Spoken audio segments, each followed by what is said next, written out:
So my name is Stephen Tyler, and I live in Hampton, New Brunswick. And I have a 2019 Chevrolet Bolt EV with one of the new traction batteries that was replaced after the recall. I drive quite a little bit, so a minimum of 3,500 kilometers per month.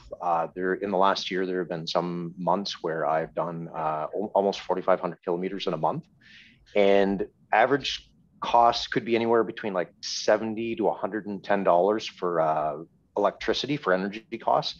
And some of that variability is just because a lot of the driving that I do is local, like in the Hampton, St. John region.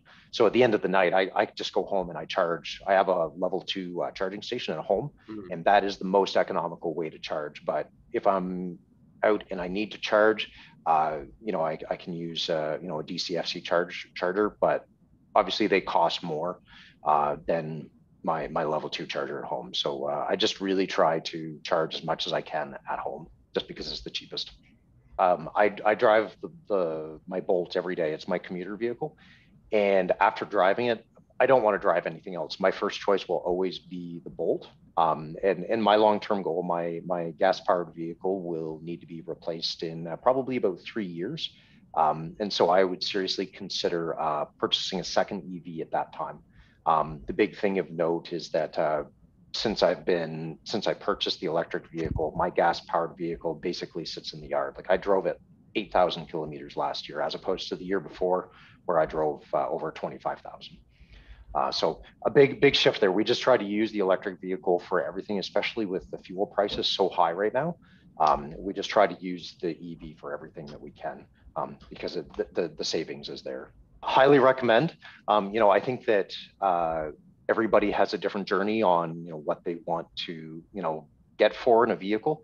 For me, the EV was a right choice because of a lot of short distance driving that I need to do. But I just want to encourage people, if they're considering to buy a new vehicle, to at least consider an EV. I mean, obviously there's personal driving habits, how far you drive, how fast you drive. Do you have any comfort with technology? Where you live, sometimes if you need to use a charger, a public charger, there may not be a lot of chargers in some areas. But also to look at the total cost of ownership. That was actually the exercise that I went through, and came to the conclusion that I was actually throwing significant money away by not purchasing an electric vehicle.